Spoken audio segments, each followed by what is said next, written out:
가격이라는 건 매도자 매수자의 싸움인데 매도자가 그렇게 던져줘야지 가격이 형성이 되는 거거든요. 네. 근데 또 매수자가 가만히 있어줘야지 가격이 안 오르는 거잖아요. 근데 매수가 가만히 있지를 않아요. 기본적으로 여기 좋은 줄 아는데 그냥 사버린다고요. 지금 그래서 금리가 높은데도 불구하고 이렇게 거래가 일어나고 있잖아요. 네. 그 얘기는 결국 뭐냐면 여기는 사야 돼. 여기 말고 대안이 없어. 이렇게 자꾸 생각하는 사람들이 예전에는 없었는데 지금은 이제 많이 생겼습니다. 그렇게 보면은 전세가율이 옛날같이 이렇게 따라오는 그런 일은 없을 거다라고 보여집니다. 우선은 지금 시장 분위기를 좀 총평 한번 해주시면 좋을 것 같습니다. 제가 누차 계속 강조해서 말씀드리는데 어떤 투자 가치 있는 그런 부동산들 그 부분에 대해서 오늘 조금 더 자세하게 네. 얘기할 계획인데요. 그런 부동산들은 이미 상승을 시작했고 그래서 이제 현장에 나가 보신 분들은 그러니까 이제 매스컴으로 보시면 안 되고 현장을 나가 보신 분들은 다 이제 피부로 체감을 하고 있거든요. 거의 뭐 저가 매물들은 다 소진됐거든요. 네. 그래서 보통 살려는 사람 이렇잖아요. 여기 금액이 이렇구나. 나온 매물 보면서 이게 뭐 예를 들어 12억이다 그러면 12억이구나 내가 12억 있으면 살 수 있겠구나 뭐 대출 끼고 하면 얼마면 사겠구나 뭐 이런 계산을 하고 있잖아요. 근데 그 계산이 다 무너지는 상황이 됐다 이거예요. 12억짜리는 다 없어지고 다 13억이 돼 있고 뭐 이런 식이 돼 있다는 거예요. 네. 이렇게 이제 시장이 다 바뀌어져 버렸습니다. 지금 사실 그냥 갔을 때 이 네이버 네. 부동산에 있는 게 없다. 예, 그렇죠. 이거 이제. 팔렸는데 뭐 이런 얘기들이 한다는 거죠. 그렇게 그럼 됐습니다. 이게 지금 서울 수도권 지방 뭐 동일하게 일어나는 현상이라고 봐야 될까요? 일단 서울 수도권은 비슷하게 가고 있고요. 서울 수도권에 네. 좀 이제 소위 좋다라고 하는 부동산들은 거의 그런 현상들이 벌어졌고요. 그래서 매도자 우위로 전환됐어요. 지금은 그 전까지만 해도 매수자 우위였거든요. 네. 근데 지금은 매도자 우위 정도로 전환이 됐습니다. 근데 지방은 그 정도는 아니에요. 지방은 어떻게 돼 있냐면 지방은 거래가 되기는 해요. 거래가 되기는 하는데 계속 과거의 고점 정도 선에서 계속 거래돼요. 그거보다 조금이라도 높은 금액 내놨다고는 절대 거래 안 됩니다. 네. 그냥 과거에 제일 높았던 금액 정도 그것도 이제 제일 좋은 거 기준. 근데 자기가 그것보다 조금 좋지 않은 걸 갖고 있다. 그럼 무조건 그냥 순서대로 그거보다 조금 낮게 내놔야 거래가 되니까 다시 말해서 가격이 계속 그대로 있는 거죠. 움직임은 없는 거죠. 다만 움직임 없는 상태에서 거래는 되는 정도. 이 정도가 이제 시장 분위기예요. 그러면 이제 아마 뭐 기사나 뭐 이런 것들 뭐 통계 자료 같은 거 보시는 분들 입장에서는 아니 지금도 뭐 하락이고 이런 얘기도 계속 나오고 있는데 지금 뭐 시장은 좀 다르다고 생각하시면 이게 무슨 소리지 하실 수도 있을 것 같은데 이게 최근에 좀 바뀐 분위기일까요? 그렇죠. 근데 이제 그러니까 어쨌든 전체적인 숫자로 얘기하자면은 예를 들어서 제가 얘기하는 걸 뭐 숫자로 표현하자 그러면 20% 정도 되는 애들의 시장은 이런 상황인데 상위 20% 그렇죠. 80% 되는 애들의 시장은 만약에 움직임이 없고 또는 떨어지는 거다. 그러면 전체적으로는 떨어지는 거잖아요. 네. 지표는 그렇게밖에 나올 수가 없는 상황이라는 거죠. 근데 이제 우리가 중요한 건 뭐냐면은 대부분의 사람들이 본인이 여력이 조금 안 된다고 그래도 결국 뭔가를 살려고 마음 먹으면은 그래도 상위 20%에 들어가 있는 이런 걸 살려고 그러지 내 능력에 맞으면 뭐 예를 들어 지방에 뭐 무슨 아파트 내 능력에 맞다 해서 지방에 사는 건 아니잖아요. 그러니까 그렇기 때문에 사실은 이 부동산 시장을 움직이는 그런 부류에 있는 부동산들이 어떻게 움직이냐를 보는 게 더 중요해요, 사실은. 네, 사실 그렇습니다. 뭐 나홀로 아파트는 빠지고 옆에 네. 뭐 대단지가 오른다고 했을 때 네, 평균은 뭐 보합이어도 그렇죠. 사실 그렇죠. 우리가 체감하는 거는 예, 오르고 있다라고 볼 그렇죠. 수 있는 거잖아요. 예, 예. 근데 이게 뭐 작년 연말 뭐 연초보다는 지금 약간 조금 더 강해졌다고 봐야 될까요? 분위기가? 그렇죠. 제가 여기 나와서 얘기했던 것 같은데 제가 여기 나와서 제가 그때도 물어보시기 언제 조정 언제까지 되고 언제 좀 반등할 것 같습니까? 이거 네. 물어보셔가지고 제가 작년 맞아요. 말쯤 나오지 않았나요? 네. 그래서 아마 3월 달쯤 예상한다고 제가 얘기했었는데 지금 3월 달이 됐잖아요. 네. 예, 그래서 3월 달부터 분위기가 많이 반전이 됐습니다. 진짜로. 예, 그래서 2월 달까지는 거의 이제 저가 매물들이 계속 왜 안 팔려 이렇게 나와 있다가 2월부터 그 저가 매물들이 다 없어지고 3월부터는 이제 바로 저가 매물이 없어지니까 그 위에 매물들이 다 이제 시세로 이제 자리 잡고 있고 그리고 그거에 비해서는 그렇게 나와 있는 매물에 비해서 매수자가 많아요. 그러니까 좀 깎아주면 안 돼요. 그러다 난 그건 안 깎아 이런 분위기로 이제 바뀌어져 있죠. 지금 네. 상황이. 그러면은 지금 그 사이에 어떤 뭐 정책이나 어떤 뭐 시황의 변화가 있어서 이렇게 된 건지 아니면 그냥 시간이 지나가지고 이제 팔릴 게 팔리는 어떤 예. 그런 과정이라고 봐야 되는 건지. 굳이 얘기하면 그렇다고 봐야 돼요. 사실은 뭐 어떤 정책의 변화라든지 이런 건 없고요. 부동산을 우리가 누구와 부동산을 선호하고 결국 그런 부동산이 얼마나 있냐 이런 게 되게 중요한데요. 그래서 저는 그러니까 지금도 얘기하셨잖아요. 상위 20% 이런 얘기 하셨잖아요. 근데 아무리 생각해도 그게 좀 표현이 적당하지가 않아요. 상위 20%라고 하면 그러니까 고가 매물로부터 상위 20%잖아요. 근데 네.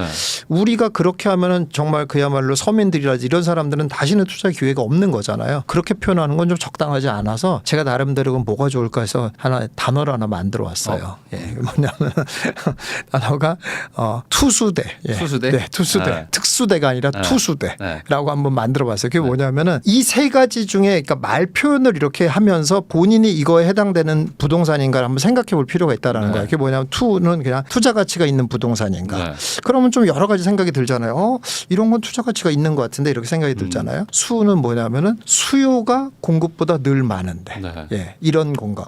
그러고 보니까 그런데 이런 생각이 드는 데들이잖아요. 그럼 뭐 굳이 그런 데를 대표적으로 얘기하자면 경기 남부권이거든요. 사실 그런 데들은 항상 공급보다 수요가 더 많습니다. 네. 이런 데들은 뭐 좀 예를 들어 구축 아파트라든지 이런 데들도 계속 가격이 오르더란 말이죠. 이런 데들 이런 데고 만약에 대라고 하는 건 뭐냐면 대는 대안이 없는 아파트. 그러니까 이렇게 이제 언어로 표현을 해가지고 갖다 붙여보는 거죠. 내가 생각하는 부동산을 이쯤에 해당되는가 하고 보면 좀 많이 보여요. 예를 들어 대안이 없는 부동산이라고 하면 뭐 여러 가지가 있을 수 있지만 대표적으로 예를 들자면은 저는 이제 대전에 둔산동 같은 데를 예를 들고 네. 싶거든요. 예, 그런 데들은 가보신 분들은 알겠지만 완전히 너무 많이 낡은 아파트란 말이에요. 그런데도 계속 오르잖아요. 네. 그러면 대안이 없기 때문에 그렇거든요. 학군이라는 게 막 갑자기 없어지는 것도 아니고 변하는 것도 아닌데 아파트도 막 생길 수도 있는 그런 구조가 아니고 네. 대안이 없잖아요. 대전에 있는 분들은 대안이 없다 보니까 거기 가격이 계속 올라가더란 말이죠. 이제 이런 거죠. 그러니까 이런 정도에 해당되는 아파트들은 계속 가격이 올라가고 지금도 그런 데들이 또 이제 이번에 가격을 주도한 그런 형태가 됐다 이런 겁니다. 그러니까 이제 상위 20%라고 하면 이제 왠지 가격 뭐 이런 것만 생각하는데 예, 그게 예. 아니라 이제 예. 특정 어떤 그 그렇죠. 영역 안에서 좀 살기 좋은 동네. 그렇죠. 그러니까 왠지 그냥 결국은 투자 가치가 있는 거라는 건데 막상 투자 가치가 있는 거라고만 또 표현하면 사람들이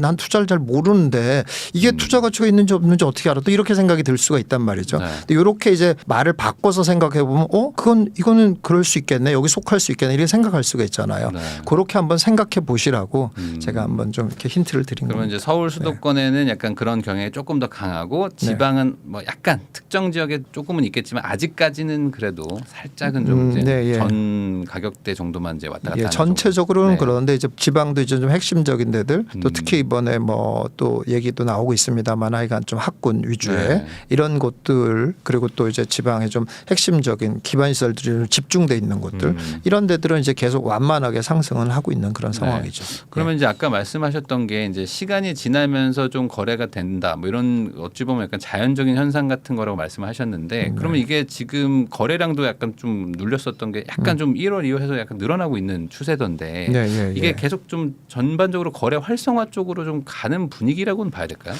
일단은 좀 그렇게 봐야 될 것 같습니다. 그러니까는 그게 이제 좀 시간이 지나서 그냥 자연스럽게 올랐다는 그런 거로 생각하면 좀 오해할 수가 있는데요. 아까 서두에 말씀드린 것처럼 어떤 이제 수요에 비해서 공급이 제한돼 있는 거잖아요. 그 네. 말 뜻은 늘 수요가 있는 건데 지금 살까 뭐 할까 이렇게 망설이는 거고 뭐 이런 상황인 거잖아요. 늘 네. 그런 게 구조적으로 이렇게 돼 있는 거잖아요. 그런데 가격이 올랐거나 또는 무슨 이제 뭐 금리가 올랐거나 이런 미루는 거죠. 미루고 있는 거죠. 살 건데 좀 나중에 사자. 그렇죠. 그런데 계속 거길 보고는 있는 거죠. 네. 내가 저길 들어가야 되는데 저걸 사긴 해야 되겠대. 이런 대기 수요가 늘 있는 거죠. 근데 이제 그러다 보니 이쯤 돼서 이제 사야 되겠다. 이렇게 이제 매수로 돌아서는 거죠. 그런 과정이 이제 어느 정도 시간이 됐다가 또 바뀌고 또 바뀌고 이런 과정을 반복하는 거죠. 그래서 이제 그런 흐름이 일단 시작이 됐기 때문에 제가 볼 때는 뭐 한 3, 4개월 정도는 단기 상승 추세를 이어가지 않을까 이렇게 보고 있습니다. 네. 네. 그 최근에 또 전세도 뭐 심상치 않다 뭐 이런 얘기들도 막 기사 많이 나오고 하는데 실제 뭐 전세든 월세든 구하러 가신 분들은 이거 좀 가격 좀 많이 높아졌다 네, 예. 이런 얘기 하시거든요. 실제 지금 시장 분위기는 또 어떤지. 예, 그렇죠. 전세는 더욱 더 많이 느낄 거예요. 아무래도 이제 매수하려고 하는 사람보다 전세를 얻으려고 하는 사람이 훨씬 많잖아요. 그런 분들은 뭐 굉장히 피부로 많이 느끼고 있죠. 예, 그래서 특히 아파트 같은 경우는 전세가가 너무 뭐 하루가 다르게 올라가고 있는 상황이고 완전히 매도자 우위의 그런 시장이거든요. 그래서 근데 이제 이런 문제가 더 이제 문제가 되는 거는 해결될 가능성이 없다라는 거예요. 지금. 그래서 이런 게 최소한 뭐 정부는 계속 뭐 공급 늘린다, 뭐 빨리 3기 신도시 뭐 어떻게 한다, 뭐 이런 얘기들이 계속 있습니다만은 뭐 우리가 뻔히 볼 수 있잖아요. 그런 게 뭐 금방 뭐 내년에라도 해결이 될 수 있냐 그런 구조가 절대 아니거든요. 그러니까 당분간은 전세가의 강세로 시장을 계속 불안하게 만드는 요소는 존재할 수밖에 없다 이렇게 보여집니다.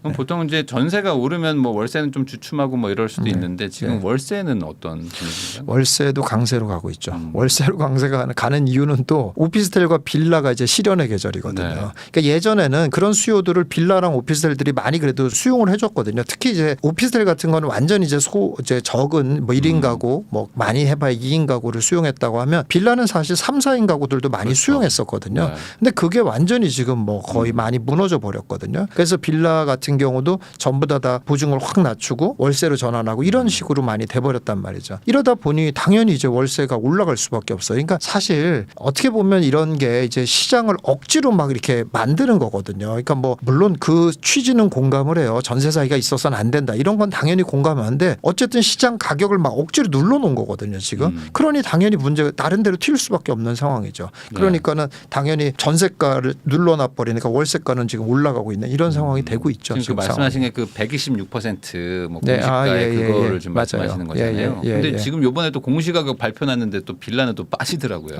그럼 거기서 더 빠지는 거 아닙니까? 전세는. 그러니까 그게 너무 지금 조금 빌라랑 오피스텔 완전 실현의 계절입니다. 그러다 보니까 이제 그러니까 반대로 맞아요. 수요가 생기는 것들이 이제 좀 다른 뭐 아파트나 이쪽으로 가면서 더 쏠림 현상이 더 나오면서 전세가는 더 올라가는 이런 현상이 벌어지고 그러면 이제 있죠. 전세 월세가 상승 중인데 그러면 이제 주인들 입장에서는 굳이 뭐 내가 더 싸게 팔 필요가 있겠냐라는 생각에 이제는 그렇죠. 조금 뭐 계속 버티고 있는데 이제 매수자들이 좀 따라오는 그런 분위기다 정도로 정리하면 되겠네요.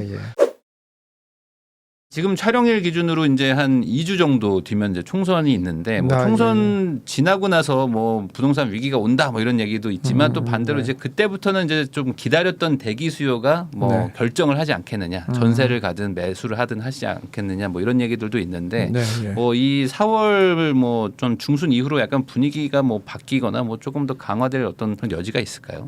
총선이 영향을 주는 거는 사실이긴 한데요. 제가 볼 땐 총선을 기점으로 해서 전후 에 영향을 준다고 보여지지는 않고요. 지금부터 이미 이제 단기 상승은 시작이 됐고요. 그 총선을 거치면서 계속 이제 확대되는 그런 수준. 그러니까 총선 때문에 뭐가 확 바뀌었다 이런 개념 정도는 아니고 그냥 이미 단기 상승 추세를 탄 상황에서 계속 이어나가는 흐름 중에 총선이 이제 끼어 있는 거죠. 그 정도쯤이라고 보여져요. 지금. 아까 그 김사부님께서 한 3, 4개월 정도는 좀 약간 상향의 어떤 분위기가 있다 이렇게 얘기해 주셨는데 그러면 그 3, 4개월 정도로 이렇게 단기적으로 좀 예측하시는 건 뭐 그 이후에 또 뭐 변수가 있어서 그러신 건가요? 그런 것보다도 사실은 이게 사람 심리랑 굉장히 관련이 많이 있거든요. 왜 그러냐면 왜 이러냐면 지금은 외부 변수가 별로 없어요. 일단 기본적으로 금리는 너무 올라가 있는 상황이고 규제도 그러니까 제일 중요한 게 지금 금리와 규제 외부 상황이라는 거 금리와 규제인데 금리가 금방 낮아질 것도 아니고 그렇다고 금리가 더 올라갈 수 있는 상황도 아니잖아요. 규제도 마찬가지입니다. 규제도 집권당이 뭔가를 어떻게 할 수 있는 상황이 안 되고 총선 이후에도 뭔가 바뀔 수 있는 여지가 안 보이는 상황이거든요. 그러니까는 이게 이 두 개가 그냥 고정값이에요. 지금 상황에서는. 그러니까 결국 시장을 움직이는 값은 뭐밖에 없냐면 심리밖에 없다는 거예요.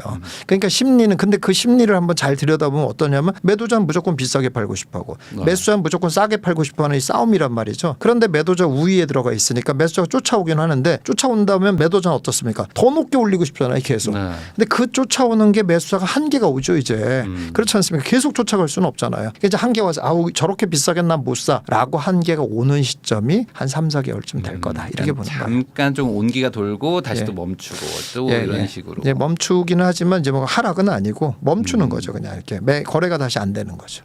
그럴 거라고 보여요. 하긴 그만큼 지금 어떤 시장의 심리가 막 대세적으로 막 뭐 확 살아났다거나 뭐 이렇게 보기는 또 어려운 부분도 있으니까 그렇죠. 그냥 말 그대로 그냥 어떤 자연적인 뭐 참다가 사는 분들 뭐 이런 분들이 지금 거래를 좀 하고 있다 정도로 볼 수 있겠네요. 이제 4월에 가장 뭐 부동산 이슈는 뭐 이게 뭐 저는 뭐 개인적으로는 위기가 맞을까라는 생각은 있긴 하지만 어쨌든 4월 총선 이후에 PF가 이제 본격적으로 뭔가 터지기 시작하면서 시장에 좀 영향을 많이 줄 것 같다. 뭐 이런 얘기들이 좀 시장에 돌고 있는데 이거에 대해서는 좀 어떻게 생각하시는지? 뭐 사실 이제 정부에서도 많이 얘기를 했고요. 그런 부분들은 물론 이제 정부의 말을 그대로 믿을 수 있냐 없냐 뭐 이 부분은 이제 당연히 그렇죠. 또 그런 것도 있고 그런 건 사실입니다만은 제가 볼 때는 뭐 이번에는 이번 그 정부가 얘기하는 말이 맞다고 보여집니다. 이거는. 그래서 사실 이제 가장 위기가 되는 건 이제 두 가지인데 결국은 연체율이 많아지는 것과 미분양이 이제 늘어나는 건데 네. 사실 그런 연체율과 미분양이 관리할 수 없는 정도로까지 치솟고 있는 그런 상황도 일단 아니고요. 그리고 이제 또 이제 그거를 봐도 우리가 금방 알 수가 있는 건데 이제 뭐 이게 금융위기 때 같은 정도의 그런 정도의 연체율이다. 뭐 또는 그럴 때 정도의 뭐 미분양이다. 뭐 이런 말들도 또 나오고 있잖아요. 근데 사실 그것도 잘 생각해 보면은 그렇다면은 오히려 별거 아니구나라고 볼 수가 있는 거예요. 사실. 왜 그러냐면은 네. 아니 생각을 해보세요. 우리가 금융위기를 한번 당했어요. 내가 뭐 네. 예를 들어 당했잖아요. 그럼 어떻습니까? 그럼 대비를 하게 돼 있어요. 다 사람들은. 그래서 얘보다 진짜 위기는 뭐냐면 내가 겪은 것보다 더한 일이 와야지 위기가 되는 거지. 겪은 일 정도가 와가지고는 다 리스크 관리가 되는 거죠. 네. 그렇잖아요. 은행들. 그래서 우리가 이번에도 또 금융위기 비슷한 것들이 있었습니다만은 우리가 이제 괜찮고 또 유럽에서도 위기도 있었고 이랬습니다만 괜찮고 이렇게 다 되는 이유가 옛날에 다 경험을 해봤거든요. 이렇게 돈이 몰려있다가는 큰일 나는구나. 그러니까 한마디로 말해서 금융권이 위기 대처 능력이 좋아졌고 근데 그 좋아지는 걸 또 뛰어넘어서 위기가 올 수 있죠. 근데 그러려면 여태까지 온 위기와는 급이 다른 위기가 와야지 진짜 이제 무너지는 거지 여태까지와 비슷한 정도의 위기가 와서는 안 무너진다. 이렇게 봐야 되는 게 오히려 더 합리적인 생각이죠. 보통 뭐 태풍이 하나 오면은 이제 네. 얻어맞고 나서 막 네. 보수를 하잖아요. 네. 그래서 이제 비슷한 거 오면은 이제 대부분 다 대비를 예, 하기 예. 때문에 그렇죠. 아까 말한 대로 이제 엄청 큰 게 오지 않는 그 한. 이상의 것이 오지 않는 한 괜찮다. 그러면 지금의 어떤 위기설은 뭐 위기인 건 맞지만 이게 뭐 어떤 막 시스템적으로 무너지는 정도까지 가기는 좀 어렵지 않나 뭐 네, 정도로 그렇게 보고 정리할 수 있을 있습니다. 것 같은데 또 반대로 지금 이제 뭐 4월은 뭐 아직은 좀 이르긴 하지만 최근에 한 저번 주였죠. 그 미국에서 이제 미국 금리를 지금 다들 전 세계에서 보고 있는데 당장은 아니지만 어쨌든 한 3번 정도 내리겠다 뭐 이런 얘기들을 뭐 다시 한번 또 뭐 리마인드를 해주고 했기 때문에 지금 빠르면 뭐 6월 인하설도 막 나오는데 아까 말씀하셨던 외부 고정 변수 중에 하나가 지금 금리인데 이것도 이제 하반기 되면은 이제 조금씩 뭔가 좀 변화가 있지 않겠습니까? 이게 부동산에 미칠 영향은 좀 어떻게 보시는지? 그건 뭐 당연히 크죠. 예, 부동산에 영향 미칠 일이 금리는 일단 기본적으로 굉장히 큰 영향 원래가 미치는 거고 크게 아주 큰 영향 요소이고 아무래도 이제 당연히 이제 조달 금리가 싸지게 되면은 당연히 아까도 말씀드린 대기하고 있던 사람들이 야 이건 뭐 전세로 사느니 그야말로 내가 매수해서 사는 게 낫겠다라고 돌아설 수 있는 상황이 굉장히 많아지는 거죠. 그러니까 이제 그동안 계속 대기수였던 사람들이 매매로 전환하고 또 그 심지어는 거기에서 전세가가 계속 올라갔다라고 하면은 사실 그 전세가와 매매가의 그 예전같이 이렇게 갭이 막 붙거나 이 정도는 아니어도 아니 그러면 조금 돈 더 내가지고 그냥 내 집에서 편안하게 사는 게 낫지 않을까라는 생각을 가질 수 있는 사람들이 늘어나죠 당연히. 그래서 매매로 많이 전환될 수 있는 소지가 많이 있다고 보여집니다. 그러면 이제 미국이 낮춘다고 해서 사실 뭐 한국은 기대감은 좀 생기겠지만 한국 금리가 뭐 낮아져야지 될 텐데 시장 금리는 좀 많이 좀 낮아진 것 같기도 하고 그리고 이제 뭐 만약에 뭐 8, 9월 정도 뭐 9월, 10월에 우리가 금리 낮춘다고 해도 이 직접적으로 영향이 그렇게 막 크겠느냐 뭐 그거에 대한 의견은 어떠신가요? 아니요 직접적인 영향도 충분히 있을 거라고 생각합니다. 지금 이제 우리나라가 그래도 이제 좀 관리를 잘 한 것이 사실 미국 지금 역전돼 있잖아요. 미국 금리라 이제 근데 그게 사실은 저는 뭐 부동산의 연착륙을 위해서도 잘했다라고 보거든요. 예, 그래서 미국 금리를 다 따라가서 만약 그렇게 계속 고금리로 갔다라면은 우리 부동산도 굉장히 경착륙할 수 있는 그런 상황이 될 수 있을 거라고 생각하거든요.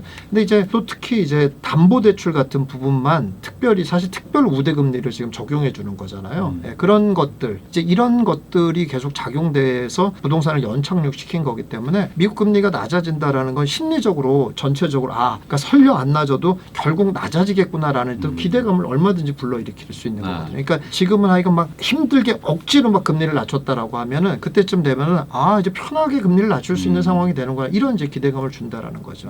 그래서 이제 충분히 반영될 수 있는 여지가 있다고 봅니다. 그러면 뭐 큰 틀에서는 지금 상반기보다는 하반기 때 조금 더 매수 심리는 좀 좋아질 수 있을 것이다. 그렇죠. 그렇게 그렇습니다. 봐야 되고 그리고 아까 말씀하신 대로 당장 한 3, 4개월 정도는 지금의 어떤 지금 약간 반등 분위기가 좀 더 이어질 수 있을 것 같다. 그렇게 볼 수 있을 것 같습니다. 투자하시려고 하시는 분들이 사실 지금 아까 말씀하신 것처럼 현장의 분위기가 뭐 지금 통계나 이런 거에 아직 안 잡히고 있는데 이걸 조금 더 빠르게 캐치하려면 뭐 어떤 지표 같은 걸 봐야 될까요?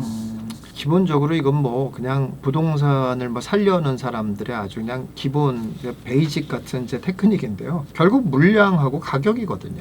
예. 그러니까 물량이 얼마나 있냐 앞으로 그리고 가격이 얼마나 올랐냐 이걸 이제 보면 되는 건데 그 가격이라는 것도 좀 보기가 어렵고 그러니까 뭐 도대체 얼마가 싼지를 예측할 수가 없잖아요. 근데 부동산이라는 건 굉장히 심리가 많이 작용하는 거고 본인의 전 재산이 다 들어가 있는 거기 때문에 그 부분을 잘 생각하면 되는데 전고점 대비해서 얼마나 있느냐 전고점이 하나의 기준가예요 사실은. 네, 그래서 그거에 비해서 많이 낮춰져 있는 거잖아요. 그래서 그런 거에 해당되는 그러니까 뭐 물론 모든 부동산이 다 그런 거에 해당되는 건 아니고 아까 제가 말한 이제 투수대 이 정도쯤에 해당되는 부동산이라고 하는 것들은 그런 것들은 가격이 계속 전고점 대비해서 낮다라고 하면 낮다라고 일단 보셔도 된다라고 이제 봐야 되는 거고 그리고 앞으로 공급 물량도 거의 다 아파트 공급 물량 다 예측이 되잖아요. 그러니까 그게 공급이 없다라고 하면은 빨리 많이 가느냐 아니면 천천히 가느냐 그 차이밖에 없어요. 지금 약간 인터넷 또는 커뮤니티 이런 데들도 보면은 약간 분위기가 달라졌어요. 그러니까 한 3달, 4달 전만 해도 집 사지 마라 이런 게 엄청 많았는데 지금은 이제 조금 살 때가 된 거 아닌가 뭐 이런 생각들 하시는 분들도 좀 있는 것 같은데 지금 24년 이제 3, 4월 요때가 지금 집 사기 좋은 시절이라고 보시는지 아니면 조금 뭐 더 기다려도 된다고 보시는지. 저는 사야 된다고 봐요. 지금도 괜찮다. 예. 지금도 물론 이제 한 1, 2월 달에 샀으면 더 좋았고요. 네, 더 좋았지만은 지금이라도 최소한 6월 달 정도에 사는 것보다는 나아요. 예, 그러니까는 그런 부동산들은 하락일 가능성은 일단 없어요. 거의 그러니까 없다고 제가 뭐 함부로 단언하면 안 되죠. 없는 정도는 아니지만 낮다는 거죠. 그럴 가능성은. 그야말로 외부에 강한 충격이 오거나 그런 게 아니라면은 그렇게 하락이 될 가능성이 별로 없고요. 투수대. 네. 예, 이런 것에 해당 본인이 생각하고 있는 부동산이 거기쯤에 하여간 셋 중에 하나쯤에는 끼워 맞출 수 있을 것 같다. 그렇다라고 하면은 지금쯤 사셔야 된다. 이렇게 보입니다. 이게 단기적으로 봐도 뭐 지금보다는 좀 더 비싸질 가능성이 있으니까. 그러면은 그 결국에 지금 현실적으로 살려고 하시는 분들은 뭐 무주택자이시거나 뭐 1주택자 갈아타기 정도이실 텐데 지금 투자자 포지션이라고 할 수 있는 뭐 2주택 넘는 뭐 3주택 이런 분들도 지금 들어올 수는 없는 장 아닙니까? 그러니까 이게 좀 너무 제한적인 게 아닌가 뭐 이런 생각도 좀 있는데. 물론 그렇죠. 그래서 사실은 이제 그러면은 이제 갈아타기를 해야죠. 갈아타기를 해야 되고 그래서 뭐 예를 들자면은 지방에 아파트를 하나 갖고 있고 뭐 서울에도 하나 갖고 있고 그런 이제 2주택이잖아요. 그리고 3주택을 살 수는 없잖아요. 그러면 이제 뭔가 근데 현금은 좀 있단 말이죠. 만약에 그렇다면은 지방의 것을 팔고 내 현금이랑 합쳐서 뭔가를 사야 되잖아요. 이제 이렇게 가야 된다 이거죠. 그런데 이때 이제 지방의 아파트를 팔 때 여기는 이제 똑같이 여기도 막 이렇게 수도권이 올라오니까 여기도 올라오겠지 하고 기다렸다가는 타이밍을 다 놓친다 이거죠.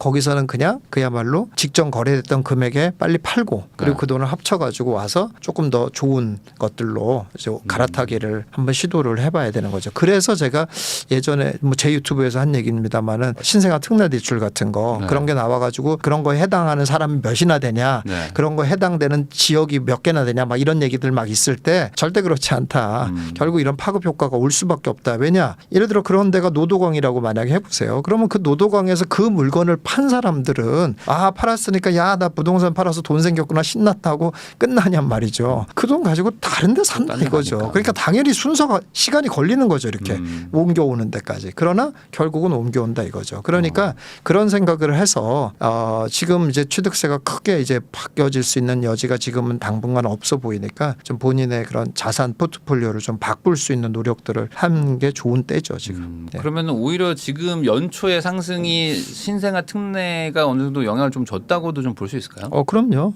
결국은 좋죠. 그 금액이 뭐 아무래도 과거의 특례 보금자리론보다는 적더라도 이게 어쨌든 지금 시장에 영향을 좀 천천히 주고 있다. 그렇죠. 어쨌든 해당되는 사람 입장에서는 싸게 주택을 구입할 수 있는 상황인 거고 그렇게 해서 반대로 그렇게 해서 팔 수 있게 된 사람들은 돈이 생겼으니까 노도강 보다는 조금 더 자기 입장에서는 조금 노도강이 나쁘다는 뜻 아니에요. 또 혹시 오해하지 마시고 그러니까 자기 입장에서는 조금 더 좋은 데로 가야 되겠다. 이런 생각들이 당연히 들 수밖에 없는 뭐 상황이잖아요. 아주 느리지만 도미노처럼 이렇게 영향을 주고 있다. 그렇죠. 그러면 조금 좀 지역으로 좀 좁혀가지고 뭐 서울 수도권 이렇게 얘기하면 사실 너무 좀 막막하니까 지금 아까 말씀하신 어떤 투수대에 좀 적용할 만한 뭐 서울 수도권 안쪽에서 뭐 예를 들어 주시면 조금 더 이해가 쉬울 것 같긴 하거든요. 저는 뭐 서울권에서는 가장 좋게 보는 데는 강동이고요. 강동을 가장 좋게 보고 있습니다. 여기서 아무래도 올림픽 파크포레온의 입주를 내년에 이제 앞두고 있는데 당연히 이제 입주장에서는 많이 이제 고생을 하겠지만 결국은 입주가 끝나고 나면은 강동 전체를 다 바꿔놓는 그런 아주 큰 파급 효과를 낼 거다라고 보고 있고요. 실제로 이제 강남권으로 이미 이제 인정을 받고 있었던지는 오래이긴 한데 그래도 이제 완전한 강남권은 아니잖아요. 근데 그런 것들이 좀 더 더 가시화될 수 있는 그런 정도의 시점에 와 있다라고 보여져서 강동을 좀 서울에서는 관심 있게 보면 좋겠다라고 생각을 하고 있고요. 수도권에서는 관심 있게 보는 데는 좀 중장기적인 건데요. 관심 있게 보는 곳은 수원과 용인을 굉장히 관심 있게 보고 있고 승산이 매우 있다 이렇게 보고 있습니다. 수원은 이제 뭐 일단 이미 이제 그 광역시의 조건을 다 갖췄잖아요. 예, 그런 정도로 커지는 데다가 뭐 교통도 굉장히 좋고 남부권이고 뭐 이런 것들의 그런 규모나 입지 같은 것들이 지금의 수원을 좀 더 그리고 이제 새 아파트들이 많이 생겼잖아요. 그래가지고 수원시 자체를 자꾸 더 정말 소위 말해 세련된 도시로 자꾸 만들어가고 있는 상황이거든요. 그리고 다른데 뭐 굳이 얘기하자면 뭐 용인과 비교할 수도 있는데 물론 용인은 다른 의미에서 좋긴 한데 용인과 비교한다고 하면 수원 같은 데는 택지가 훨씬 많아요. 예, 용인은 택지로 만들 수 있는 데가 굉장히 제한적이거든요. 근데 용인은 워낙 커서 그럼에도 불구하고 많이 택지를 만들었지만 수원은 굉장히 택지가 많기 때문에 도시를 굉장히 많이 개발하고 만들었거든요. 그리고 세련되게 많이 만들어서 앞으로도 계속 그 도시의 그런 가치가 좀 높게 보일 수 있는 여지가 있다라고 보고 용인은 그런 거에 비하면은 수원보다는 못하지만 이제 당연히 용인은 이제 반도체가 있지 않습니까? 네. 그런 거에 대한 지금 뭐 우리나라에서 되고 있는 산업은 반도체밖에 없다 이런 말이 나올 정도로 하는 건데 어쨌든 거기를 용인을 다 힘을 실어주겠다고 하니 용인은 뭐 지금만이 아니라 앞으로도 계속 관심을 가져봐야 되지 않겠냐 이렇게 보고 있습니다. 그러면 이제 아까 강동을 얘기해 주셔가지고 여쭤보고 싶은 건데 요즘에 지금 강동의 전세 물량 엄청 많다 뭐 이런 얘기들 막 나오면서 지금 오히려 지금 전세를 싸게 구하려면 강동을 가라 뭐 이런 기사들이 막 나오고 있다 보니까 이 많은 분들이 이제 전세에 대해서 좀 불안한 거잖아요. 올림픽 파크포레온이 어쨌든 이제 연말에 입주하기 시작하면은 거기서 뭐 한 5, 6천 세대 이상 막 나올 텐데 그러면 약간 조금 조정받고 그 다음에 들어가야 되지 않나 뭐 이런 생각을 하실 수도 있을 것 같아가지고 이게 어떻게 영향을 좀 줄 것 같은지. 올림픽 파크포레온이 입주하면 그건 뭐 당연히 그건 말할 것도 없고 당연히 전세가 떨어지죠. 그 뭐 만 세대가 입주를 하는데 12,000세대가 입주하는데 당연하겠죠. 근데 그 전세의 특성이 자, 올해 말에 입주한다고 해서 내가 지금 뭐 다음 달이 만기인데 저 올해 말까지만 있을게 이게 다 허용이 되는 게 아니잖아요. 그러니까 결국 그 시점에 가능한 사람들만 움직이는 거기 때문에 결국은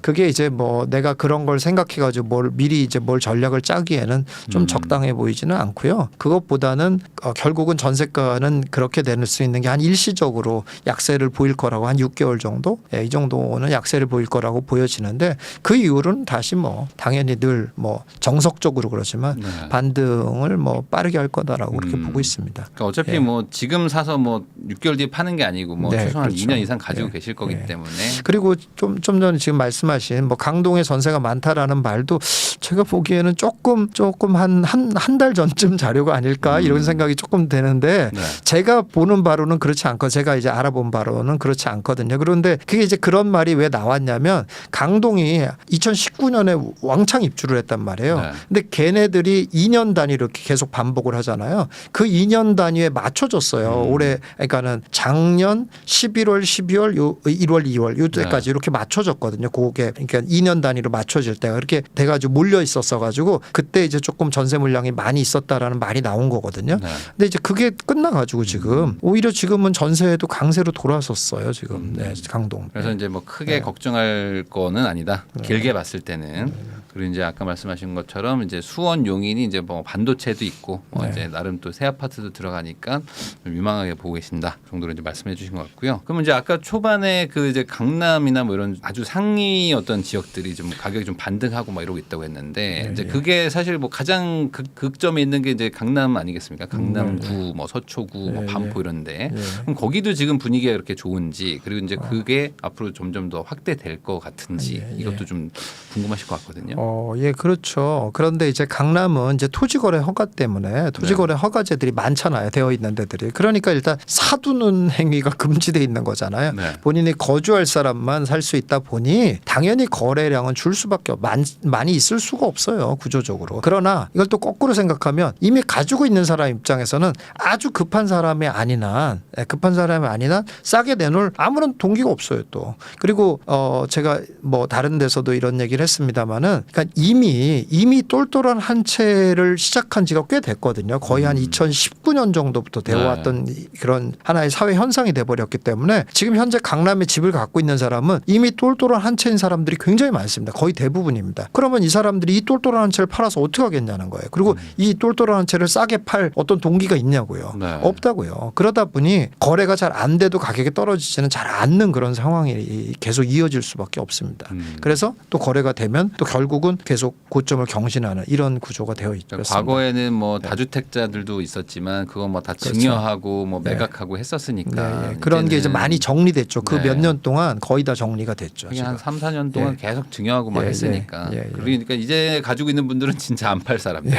그렇죠. 근데 이제 살려는 사람들은 계속 수요가 예, 있고 아까 예, 그렇죠. 투수대에 해당되지 않습니까? 그렇죠, 그렇죠. 그러다 예, 보니까 그렇죠. 이제 가격이 올라가는 네. 추세다. 그럼 이게 지금 강남 인근의 지역이나 뭐 다른 뭐 강북 지역에도 계속 온기가 좀 퍼져 나간다고 봐야 될까요? 그렇죠. 점점 더? 예, 모든 사람이 다 강남만 바라보고 있는 게 아니니까 제가 그래서 이제 아까 투수대 말씀드린 것처럼 네. 예, 그 지역에 사는 사람들이 뭐 갑자기 뭐 꼭 나 강남 사야 된다 이러는 건 아니고 그 지역에 나 저기 살아야 되겠다 이렇게 항상 수요가 넘치고 공급에 비해서 이런 곳들은 당연히 하게 되고 그래서 이제 지방에 있는 학군 중심에 있는 그런 지역들 같은 데도 오르게 되는 것이 그런 영향이 있는 거고 네. 그런 거에 이제 어떤 시발점 같은 게 이제 강남의 그런 어떤 신호탄을 이제 쏴주는 거죠. 그러면 요즘에 또 요게 좀 궁금한데 그 시장에서도 그렇고 뭐 언론에서도 그렇고 계속 지금 인구 감소 얘기 계속 하다 보니까 이제 예. 지방 쪽에 계신 분들은 확실히 네. 좀 약간 조금 더 그 불안감이 좀 있으신 것 같아요. 네, 그래가지고 뭐 약간 조금 반등 오면 정리하고 서울 사야 되는 거 아니냐 뭐 이런 사연 같은 것들도 막 들어오는데 예. 어떻게 보시십니까? 이거 지금 지방이 뭐 아직은 뭐 온기가 조금 덜하다고 하셨지만 이거 그냥 계속 가지고 가도 되는 건지. 솔직히 말씀드리면은 자꾸 이런 얘기하면 자꾸 양극화를 뭐 부추긴다 뭐 이런 얘기를 또 네. 들을 수도 있는 그런 부담감이 있습니다만은 뭐 사실을 말씀드릴 수밖에 없어요. 근데 투자 가치는 없다고 봐야 돼요. 예, 지방에 있는 부동산들은 투자 가치가 있으려면 꽤 시간이 걸린다 이렇게 보여지고 근데 지금 이제 돌아가는 분위기를 봐서는 지방의 투자 수요가 아주 없지는 않더라고요 보니까는. 그러니까 지방을 여전히 투자성이 있을 거야라고 생각하는 사람들이 존재합니다. 지금 아직도. 근데 그게 이제 이전 장이랑 굉장히 상황이 다른 거거든요. 이전 장에는 정말 이런 때가 되면은 투자 수요는 싹 없어지는데 지금은 그렇지는 않더라고요. 그래서 그게 이제 바로 달라진 건데 그렇긴 한데 그렇다고 해서 그런 지방을 산 것이 투자성이 있냐 결과적으로 좋은 결과가 나오냐 그렇지는 않습니다 사실은. 그래서 오히려 그런 투자 수요가 있을 때 본인의 집을 좀 파는 쪽으로 생각을 하는 게 오히려 더 맞다. 이렇게 보여집니다. 그러면 예. 이제 여기서 또 궁금하신 게 예. 아마 왜 그 사람들은 뭘 보고 투자성이 있다고 생각하는지가 좀 궁금할 것 같긴 하거든요. 예. 잘못 공부를 하는 거죠. 아 그런 거예요. 아 그래도 뭔가 논리가 있지 않을까. 약간 빠졌으니까 오를 것이다. 예. 뭐 그런 것도 있을 수 있고 뭐 투자 금액이 적으니까 오를 거다라는 것도 있을 수 있고 뭐 투자에 뭐 경험을 쌓기 위해서 해야 된다 뭐 이런 얘기를 또 들어서 했을 수도 있고 네. 뭐 여러 가지 이유가 있겠죠. 예. 그러면은 이제 한 5년 10년 이렇게 봐도 앞으로는 이제 지방에서 뭐 예를 들어 뭐 마지막 불꽃 뭐 이런 거는 없을까요? 아니요, 그렇지는 않아요 또. 예, 그거는 이제 대세 상승이라는 게 오면 결국 지방도 또 그러니까 쉽게 말해서 뭐 미안한 얘기지만 그러니까 거품이죠. 거품이 이제 또 형성이 되죠. 그런 거품이 형성되면 이제 지방도 와 하고 또 올라가고 소위 말해서 좀 이렇게 좋지 않은 그런 부동산들 네. 이런 것들도 이제 가격이 올라가는 때가 오기는 하죠. 예, 그런데 이제 그때까지 기다릴 생각을 해야죠. 그러니까 지금 들어가는 건 좀 조심해야 된다. 그렇죠. 있는 거는 거꾸로 정리하고. 예, 예. 그러면 이제 뭐 소위 말하는 이제 광역시에 되게 뭐 학군 좋은 뭐 이런 예, 지역들, 예, 뭐 예. 정말 뭐 부산, 대구 뭐 이런 뭐 광주급의 어떤 그런 예, 대도시들도 조금 큰 틀에서는 좀 리스크가 있다고 봐요. 아니요, 그렇지는 않게 봐요. 예, 그런 데들 중에서 말씀드린 대로 이제 학군지라든지 그리고 이제 뭐 기반시설 좀 집중돼 있는 곳, 신규 아파트들이 막 몰려 있고 뭐 굉장히 많은 사람들이 선호하는 이런 데 같은 경우는 계속 완만한 상승을 할 거다라고 봐요. 실제로 또 이제 부산 같은데 해수동이랑 한참 네. 뭐 굉장히 말이 많았었잖아요. 그런 데들이 다 이제 똑같이 뭐 다 같이 떨어졌고 그런데 떨어진 데서 지금 보면은 가격이 조금씩 올라오고 있거든요. 예. 근데 이제 다만 그 올라오는 것이 서울과 비교해 보거나 이랬을 때는 좀 뭐 그런 만큼 올라오지는 않긴 하지만 그래도 그 가격에서 더 떨어지거나 이러지는 않아요. 그래도 조금이라도 경신을 하거나 뭐 이 정도로 계속 움직이고 있거든요. 그런 데들은 승산은 있다고 보여집니다. 예. 그러면은 예를 들어 뭐 광역시나 아니면 광역시 인근에 이제 소도시에 사시는 분들 입장에서는 서울이나 수도권으로 뭐 이건 뭐 양극화를 조장하는 건 아니고 네, 예. 그게 뭐 그나마 좀 나은 선택이겠지만 만약에 그게 어렵다면은 그 지역에 가장 좋은 동네라도 사놔야 될까요 지금? 그렇죠. 만약에 어렵다면 그런 거를 생각을 하는 게 좋죠. 예, 그렇게 해야 되겠고, 이건 조금 다른 얘기긴 한데요. 저는 이제 지방의 그런 소멸과 관련해 가지고 생각을 이제 하는 거 부분이 있는데 그게 뭐냐면은 좀 지방은 좀 다르게 생각을 해야 될 필요가 있다고 생각해요. 그러니까 서울과 똑같은, 그러니까 수도권과 똑같은 무슨 뭐 아파트를 가지고 내가 돈을 벌겠다 이런 생각을 좀 버리는 게 좋지 않겠냐 싶어요. 그러니까 지방은 지방다운 이게 그 얘기를 왜 하냐면 이제 그러니까 쉽게 말해서 이제 관광 자원을 좀 개발하는 쪽으로 네. 좀 그런 쪽으로 머리를 좀 써야 되지 않겠냐 이런 생각을 하거든요. 그러니까 이제 그런 거를 이제 일반 투자자 입장에서 생각하거나 이제 뭐 이렇게 개인의 입장에서 본다면은 그냥 쉽게 그냥 하나의 그 예를 하나 든자면 한옥 같은 거, 네. 예, 이런 거를 조금 그러니까 한옥이라고 해도 한옥을 진짜 뭐 의리하게 지려고 그러면 엄청 돈이 많이 들거든요. 근데 그게 아니라 그냥 그렇게 조그맣게도 짓거나 아니면 한옥 같은 걸 리모델링해서도 한옥 같은 걸 만들 수가 네. 있거든요. 그런 건 지금 뭐 에어비앤비 같은 것도 다 합법이고 뭐 이런 쪽으로 그러니까 지방다운 어떤 휴식과 그 지방다운 새로운 체험 뭐 네. 이런 거를 해줄 수 있는 왜냐하면 우리나라가 지금 관광 산업도 굉장히 커지고 있고 전 세계에서 우리나라의 그 위상이 굉장히 높아지고 있잖아요. 그러니까 그런 쪽으로 좀 생각을 해서 부동산의 가치를 올릴 생각을 해야 되지 서울 수도권처럼 같이 아파트로 경쟁을 해서 우리도 왜 너네만 올라 우리도 좀 올라야 되지 않냐 이거는 말이 안 되는 것 같아요. 예, 그러니까 서울을 약간 예. 복사해서 붙여넣기 예, 식으로 예. 해가지고 이제 네. 경쟁이 안 되는 수준이 왔다. 예, 예, 그러니까 그렇죠. 이제 색다른 어떤 뭐 네. 특이점 같은 걸 가지고 이제 경쟁을 하자 네. 이렇게 말씀해 주신 것 같은데 그러면은 지금 큰 틀에서 정리를 한번 해보면은 지방 쪽은 조금 어쨌든 정리를 할 수 있으면 좀 하는 분위기. 지방의 아파트는 가능하면. 예, 정리를 할 수 있으면 하는 게 좋겠다. 예, 그렇게 해서 예. 뭐 수도권까지는 괜찮아요. 왜냐하면 수도권도 또 워낙 또 경기도가 넓어가지고 넓죠. 여기서도 그러면은 아까 말씀하신 경기 남부 정도까지만 봐야겠어요. 아니요, 경기 북부도 이제 좀 이제 신규 아파트 단지들이 모여 있는 곳이라든지 이런 곳들은 좀 괜찮아 보입니다. 그런 곳들은 계속 그래도 꾸준히 가격은 상승할 수 있는 여지가 있다고 보여져요. 그냥 딱 그 특정된 작은 지역들만 이제 되는 거네요. 예, 좀 그렇죠. 예. 쉽게 말해서 그냥 뭐 굳이 이렇게 막 선을 그어서 좀 쉽게 좀 얘기해 달라 만약 이런다 그러면은 네. 일단 경기권도 특별한 데를 제외하고는 구축은 조금 어렵다 이렇게 보셔야 돼요. 예, 그렇다. 구축은 좀 훨씬 더 예. 이제 투자를 할 수 있는 게 되게 작아지네요. 예, 이제는. 그렇죠. 범위가 좀 좁아지는 거죠. 이런 분위기가 반전될 가능성은 없나요? 이게 왜냐하면 이게 구축을 가지고 있는 분들이 훨씬 많으실 거고 지방에 그렇죠. 있는 분들도 더 많으실 텐데 그렇죠. 이런 분들이 듣기에는 야 이거 큰일 났네 어떡하지 뭐 이런 생각하실 것 같아가지고. 근데 뭐 미안한 얘기지만 현실이 그런데 어떻게 할 수가 없을 거예요. 제가 그렇게 만든 건 아니고 그래서 제가 볼 때는 이제 현명하게 좀 재산을 좀 적극적으로 재테크를 하려고 한다면은 그렇게 매각을 하고 옮기는 쪽으로 생각하는 게 맞고요. 만약에 그렇지 않고 내가 언제쯤 내가 좋아져요. 이런 것만 만약에 기다린다고 그러면은 대세 상승이 와가지고 지방까지 분위기가 이제 퍼질 때까지 기다려야 되니까 그렇게 네. 본다면 제가 볼 때는 한 8년 정도. 꽤 많은 시간을 좀 기다려야 될 수 있다. 예, 예. 그러니까 뭐 원래 거주하시는 분들은 뭐 어쩔 수 없겠지만 뭐 투자 목적이신 분들은 한번 생각을 해보시는 게 좋지 않을까.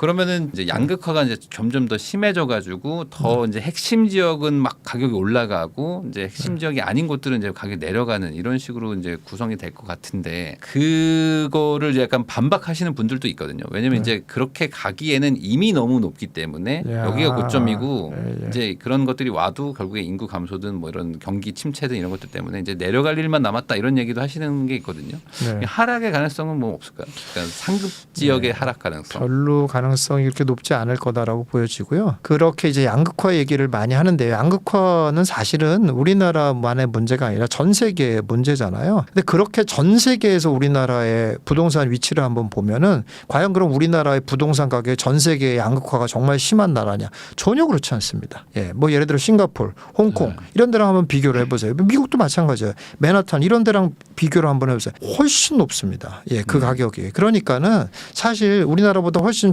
조그만 뭐 싱가포르 같은 데만 봐도 비싼데 아파트 가격이 우리나라 아파트보다 훨씬 더 비싸거든요. 네. 예. 근데 뭐 그게 이제 옳다 좋다라는 얘기가 아니에요. 그거는 이제 또 다른 문제고 우리가 양극화를 어느 정도 해소하려고 하는 노력을 해야 되는데 전 세계적인 수준으로 봤을 때 우리나라의 양극화는 심하냐면 그렇지는 아직 않다라는 거예요. 예, 그렇기 때문에 어느 정도는 이렇게 양극화가 갈 수 있는 것은 어쩔 수 없는 문제다라고 보여집니다. 제가 볼 때는. 그러면 예. 여기서 또 궁금한 게 그럼 아파트와 비아파트 간에 그러니까 서울 안에서도 양극화가 일어나는 거로 봐야 되겠죠. 지금 아파트나 오피스텔 가지고 계신 분들은 어떻게 해야 될까요? 그렇죠. 그건 이제 뭐 그런데 오피스텔은 또 말씀을 하셨으니까 하는 얘기인데 오피스텔은 조금 이제 지금 또 마침 더 실현의 계절을 겪고 있고 오피스텔과 네. 빌라는 실현의 계절을 겪고 있기 때문에 사실은 너무 이제 이미 실현을 많이 겪고 있거든요. 그래서 가격들이 많이 낮아져 네. 버렸어요. 지금 사실은. 그래서 오피스텔이 계속 낮아지기는 좀 어려워 보여요. 지금은 또. 그래서 이미 많이 낮아져 있기 때문에 그래서 일부 오피스텔 같은 경우는 오히려 기회가 있을 수도 있다 이렇게 보여지고 이것도 이제 아까 이제 총선과 관련돼서도 그런 건데 뭐든지 이게 부동산이 굉장히 정치와 밀접하지 않습니까? 네. 그래서 결국 이런 규제를 바꾸거나 이러는 것이 어떤 사회적인 요구가 있고 사회적인 어떤 합의가 되는 그런 분위기가 돼야지 뭔가 움직여질 수가 있는 건데 오피스텔도 그런 개념에서 보자 그러면 이게 점점 이런 식으로 간다 그러면 자꾸 문제가 생기거든요. 왜냐하면 너무 월세가 자꾸 올라가게 되고 그리고 이제 공급도 줄어들게 되고 이런 문제가 있고 그리고 이제 지금 현재 오피스텔 소유자들에게 너무 불리하게 여러 가지 대출이라든지 이런 것들 다 불리하게 돼 있고 이런 것들이 계속 되어지면 정치권에서도 조금 이런 거에 대한 수혜를 줄 수 있는 그런 쪽의 그런 방안들이 좀 나올 가능성은 꽤 있어 보입니다. 그 사실 지금 빌라랑 오피스텔이 아파트보다 규제가 더 세다고 봐야 되거든요. 예, 그렇죠. 그러다 보니까 지금 가뜩이나 힘든 분들 지금 뭐 완전 뭐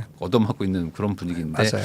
예. 이게 아마 뭐 조만간 정책이 나올 수도 있겠다. 뭐 이렇게 네, 생각해 볼 예, 수도 예, 있는 예, 거겠죠. 예. 그러니까 조금 힘들지만 좀 더 기다려야 된다. 예, 그렇죠. 예, 그래서 뭐 한없이 계속 이렇게 해가지고 점점 뭐 비아파트와 양극화가 더 심해질 거다 이렇게 보기는 어렵게 보여져요. 그렇게 되지는 않고 어느 정도 선에서 뭔가 이제 조금 좋은 얘기가 나올 수 있는 여지가 좀 있지 않겠냐 이렇게 보고 있습니다.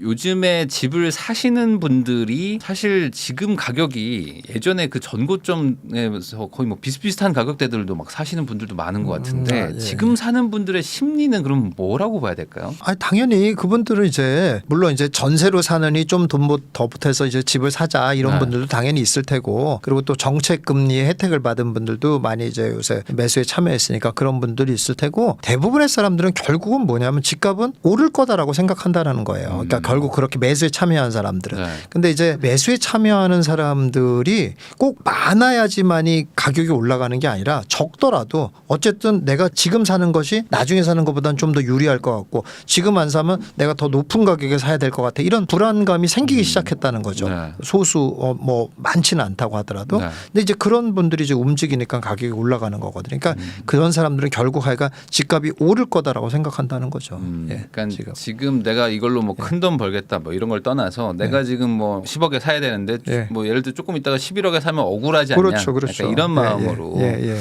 움직이는 거다. 그렇죠. 그럼 지금 약간 투자 수익률 같은 개념으로 접근하기에는 지금 투자 시기가 좋다고 보십니까? 그러니까 수익성으로 보면? 그렇게까지 이제 질문을 하시면 이제 굉장히 깊이 있는 질문인데. 왜냐면 요즘 뭐 이자랑 이런 거 고려해봐야 되잖아요. 그렇죠. 이제 뭐 그거는 이제 아까 말씀 투수대에 해당되는 것 중에서도 굳이 꼭 투자의 가치가 있는 거 말씀드린 원래 투자의 가치라는 건 그런 거잖아요. 당연히 대출 금리보다 높아야지 투자 가치가 있는 거잖아요. 그러니까 그 정도 급을 찾을 수 있는 거는 조금 더 신경을 써야 되는 때기는 하죠. 사실은 모든 게 다 당연히 그렇지는 않고요. 옛날보다는 확실히 지금 투자할 만한 그 약간 그런 비중 있는 것들은 적어지긴 하긴 했죠. 적어지긴 했는데 그래도 말씀드린 그 투수대에 해당되는 것들은 대출 이자보다는 결국 뛰어넘을 거라고 봐요. 저는 이제 기본적으로 4년 보거든요. 이제 4년을 기준 단위로 봐요. 기준 단위로 보는데 그 기준 단위 4년을 놓고 봤을 때 연간 상승률을 보자면은 결국 대출 이자보다는 2배 이상은 되지 않을까 이렇게 보고 있습니다. 단기 투자가 아니다 보니까 한 4년 정도 지나면 뭐 금리도 어느 정도 안정되고 그런 것들까지 고려를 해볼 필요도 있는 것 같고요. 투자하신 지 뭐 한 20년 넘으셨으니까 예전에 이제 금융위기 때도 그랬고 지금 기대하시는 것들 중에 하나가 이제 전세가율이 이제 아주 더 높아질 것이다. 그렇죠. 왜냐면 이제 전세가율 옛날에 막 한 7, 80% 갔었으니까 그렇게 되면 갭 투자를 하기도 좀 편해지고 하니까 아직은 때가 아니다 이렇게 얘기하시는 분들도 있거든요. 이 전세가율이 지금 높아지고는 있는데 이거 어떻게 보십니까? 그렇죠. 참 그런 얘기를 할 수 있는 사람이라는 얘기는 벌써 좀 공부를 했다는 얘기잖아요. 그렇죠.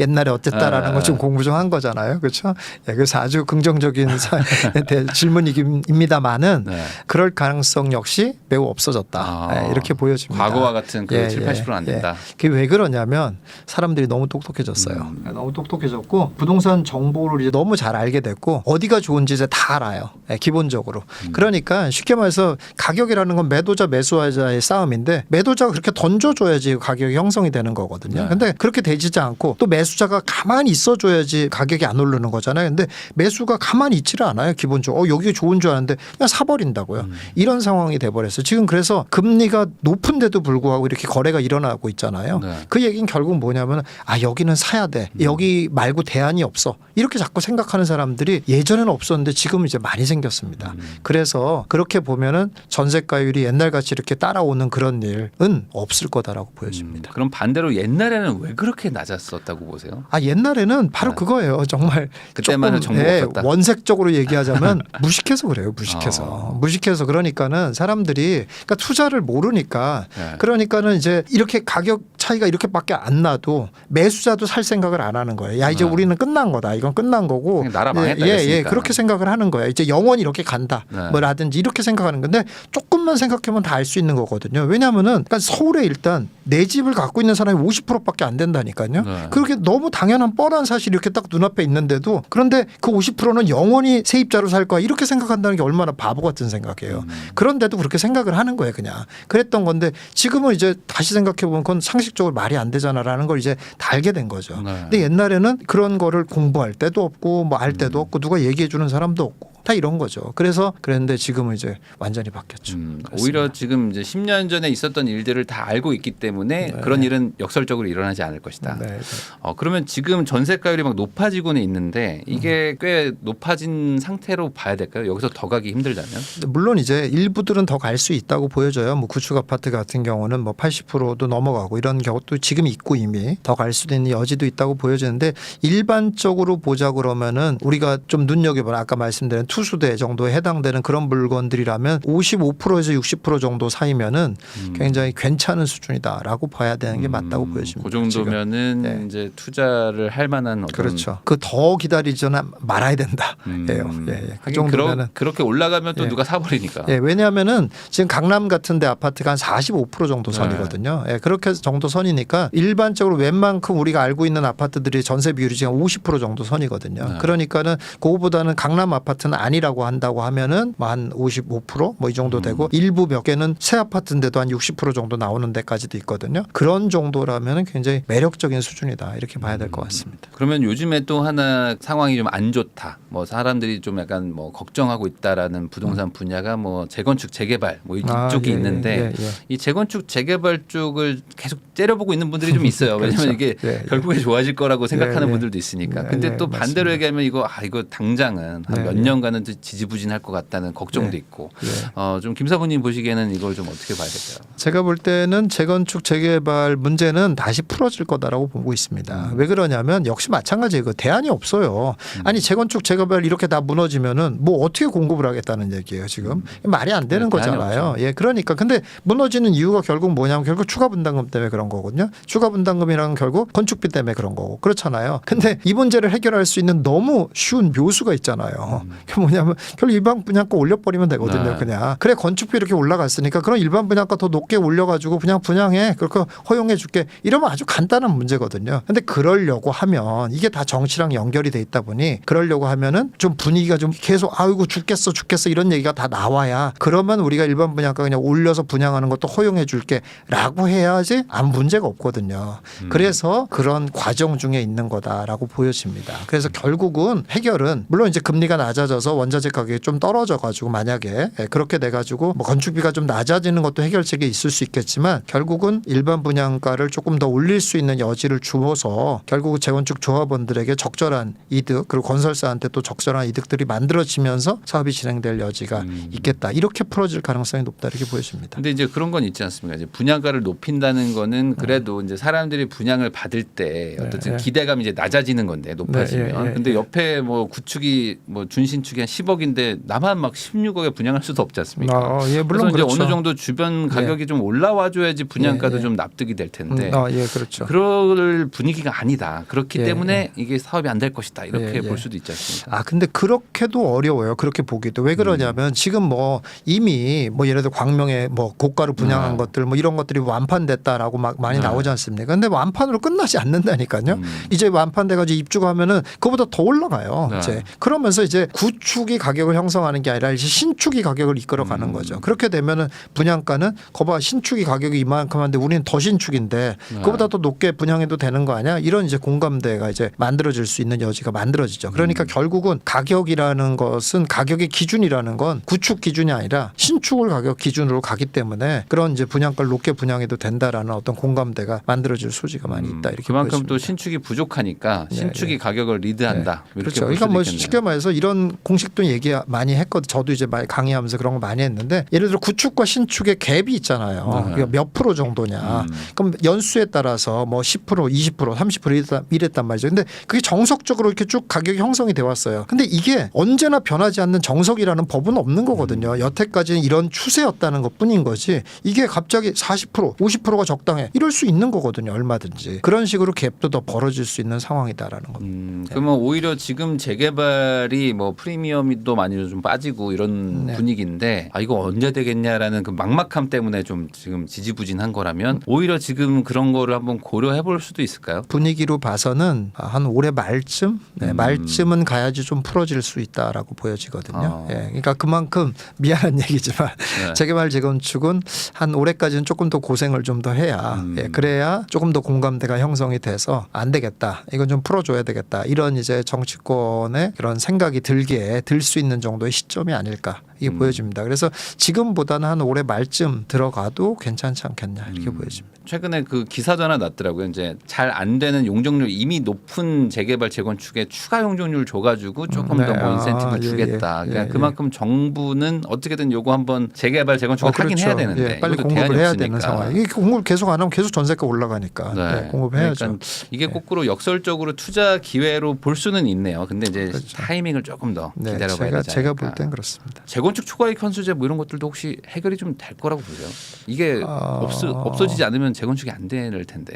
그것도 이제 마찬가지로 봐요. 예, 그것도 이제 결국은 그런 것들에 어떤 공감대가 만들어질 수 있는 분위기가 조성이 돼야 되거든요. 그러니까 제가 이제 취득세가 쉽게 풀어지지 않을 것 같다라고 하는 게 집권당의 뭐 압승이 예상되는 상황이 아니라서도 그렇기도 하지만 설령 압승을 한다고 하더라도 이게 풀어주기가 쉽지가 않은 상황이에요. 왜냐하면은 이미 부동산 가격이 올라버린 상황이기 때문에 여기에서 취득세까지 풀어준다는 얘기는 굉장히 정치적으로 실현을 맞을 가능성이 가능성이 높거든요. 그래서 이제 안 하는 그럴 가능성이 높다고 저는 보는데, 그러니까 이렇게 그 사회적인 분위기가 매우 중요한데 지금 이렇게 재건축 재개발 같은 경우는 계속 이렇게 건축비 때문에 안 된다 그러면 그럼 뭐 방법이 없고 그럼 우리 다 엎어지라는 얘기냐 이런 얘기가 나올 수밖에 없는 상황이잖아요. 그러면은 뭔가 방법을 세워야 될 거 아니에요. 아까 말씀드린 일반 분양가 올려주든지 네. 뭐 규제 풀어줄 수 있는 건 초과이익 환수제 같은 거 풀어줄 수 있는 건 풀어주자라든지 이런 게 나올 수 있죠, 충분히. 그러면 지금 1기 신도시 특별법 뭐 이건 조금 드라이브 조금 막 걸고는 있는데 네, 여기도 결국에 지금 똑같이 재건축이 되겠냐 이런 분위기로 약간 시세가 뭐 반영되고 이러진 않더라고요. 예, 예. 1기 신도시 투자는 좀 어떻게 보십니까? 잠깐 좀 반영이 됐었죠. 잠깐 좀 반영이 약간. 됐었다가 예, 지금 네. 조금 좀 이제 조정을 또 받고 있는 그런 상황이긴 한데요. 뭐 다시 분위기는 다시 살아올 수 있다, 살아올 수 있다라고 보여지고 있습니다. 근데 말씀드린 것처럼 지금은 설령 여기 재건축을 풀어준다고 해도 이렇게 추가 분담금 많은데 뭘 할 수 있어 이런 분위기로 돌아섰거든요. 근데 이제 그런 분위기가 제가 볼 때는 연말까지는 갈 거다라고 보여지고 뭔가 이제 정치권에서 그러니까 뭐를 우리가 해줄게, 그러니까 빨리 너희들 좀 만들어, 뭐 이렇게 이제 분위기가 바뀌어지면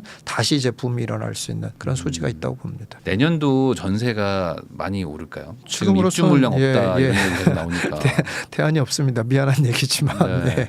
대안이 없는데 어떻게 해요. 예. 그래서 전세가가 계속 꾸준히 올라갈 수 있는 소지가 많다고 보여집니다. 예. 그러면은 지금 전세 사는 분들 입장에서 막 이제 막 만기돼서 어떻게 하지 뭐 이런 분들이 있는데 4년을 이제 살 수 있지 않습니까? 거꾸로 이제 전세도 이제 4년 정도를 이제 전망해서 이제 전세를 선택할지 아니면 뭐 매매를 할지 이런 것들 판단하실 텐데 4년 뒤 뭐 아직은 멀었지만 4년 뒤라는 걸 좀 고려해 보면은 지금 이번에 전세를 한번 더 가는 게 좋은 선택은 아닐 수 있을까요? 전세 입자 네, 지금 전세 입장에서요? 사시는데 지금 뭐 집을 살까 아니면 전세 4년을 더 살자. 왜냐면 4년이면 꽤 긴 시간이니까. 아, 예, 예. 근데 여력이 있는 분들은 굳이 그럴 필요는 없을 것 같고요. 예. 그런 분들이라면 뭐 매수를 할 수 있으면 매수를 하는 게 좋죠, 당연히. 매수를 하는 게 좋고, 다만 이제 저는 이제 이런 얘기를 막 얘기하기가 조금 꺼려지는 이유는 뭐냐면 말씀드린 것처럼 그런 거에 해당되지 않은 걸 살까 봐서 그러거든요. 예. 투수대에 해당되지 않은 거를 그러니까 지겨우니까 빨리 사버리자 이래 버리면 그냥 계속 그 가격 계속 그대로 멈추거나 심지어는 떨어지거나 이럴 수가 있으니까 그러면 전세로 사는 이면 못한 거잖아요. 그럴까 봐서 걱정인 거지. 그렇지만 않다면, 그리고 그런 여력이 있다면은 사는 게 당연히 맞고, 그런 여력이 없다면은 뭐 당연히 조금 기다려 봐야 되겠죠. 그렇죠. 사실 저도 제 방송 보고 어떤 분이 집 샀다고 그래서 뭐 메일이 왔는데 부모님이 살고 계시는 그냥 나홀로 아파트를 그냥 같이 샀다는 거예요. 그래서 나홀로를 살아본 적은 없는데, 근데 이제 들으시는 분들은 이제 자기 마음대로 듣는 그렇죠. 부분이 있으니까 맞아요. 좀 조심하셔야 되지만 어쨌든 투수대 수요도 있고 대안이 없고 이제 투자 가치가 있는 곳들을 좀 고려한다면 뭐 지금 매수도 뭐 나쁘진 않다. 지금 이제 GTX가 촬영일 기준으로 이제 내일 모레 글피 이제 30일인가 그때 31일에 이제 개통하니까 이제 이번 주에 개통하는 건데 뭐 GTX라는 게 이제 처음으로 우리가 이제 뭐 인식하는 거라고도 볼 수 있겠죠. 그러면 이게 뭐 앞으로 어떻게 좀 수도권 시장을 좀 바꾸게 될 것인지, 이쪽으로 정말 다 몰리게 될 것인지 어떻게 생각하십니까? 뭐 진짜 GTX는 이제 혁명은 혁명이죠, 진짜로. 너무 놀라운 일이 벌어졌는데 과연 될까라는 의심까지 했었는데 정말 이렇게 됐고, 그런 걸 보니까는 관심을 가져야 되는 상황은 됐다고 보여집니다. 근데 이제 결정적으로 중요한 건 강남을 연결해야 되거든요. 강남을 연결해야 되는데 지금 삼성까지 연결하는 게 2028년 예정인데 28년도 또 미뤄질 거다라고 보고 있거든요. 그럼 30년 예상해야 되거든요. 그럼 30년이면 이제 지금부터 6년 남았잖아요. 그래서 저는 GTX B, C 사실 이런 것들은 사실은 지금 관심을 가지고 거기에 뭐 큰 기대를 갖기에는 적합하지 않다고 보여져요. 너무 빠르다. 예. 지금은 너무 빠르고 아무리 착공한다고 하더라도 굉장히 시간이 많이 걸리고 있어요. 물론 GTX A라는 이제 경험이 있긴 하지만 사실 건설이라는 게 그렇잖아요. 그 지역의 뭐 집안이라든지 이런 거에 따라 다 변수가 있는 건데 A 하는데 우리가 뭐 7년 걸렸으면 여기도 7년 걸릴 거다 이렇게 볼 수 없는 거잖아요. 이제 그런 거기 때문에 그렇게 갖다 대입해서 거기에 뭐 B, C 뭐 이런 데를 갖다 미리 사겠다 이런 거는 조금 적당해 보이지 않고요. A 라인 위주로 좀 볼 필요는 있다. A 라인. 왜냐하면 어쨌든 6년이면은 삼성까지 개통된다는 거 이건 완전히 혁명이거든요. 그래서 A 라인 중심으로 해서 그렇다면 강북 쪽인데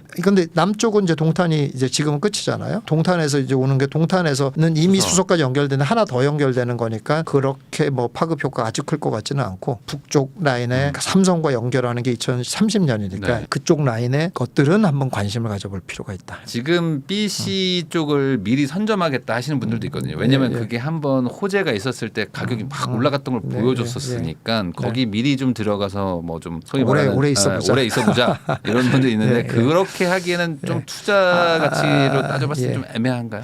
괜찮을 수도 있어요, 사실은. 그런데 이제 문제는 얼마나 이제 비싸냐, 얼마나 싸냐 그런 거죠. 근데 싸고 적당하니까 들어가가지고 내가 오래 기다리겠다 이러면 괜찮죠. 그럴 수 있는 데를 잘 발견해서 하면은. 근데 이미 비싸단 말이에요. 이미 비싸고 이미 전세가율이 낮단 말이죠. 그런 데를 내가 들어가서 오래 있겠다.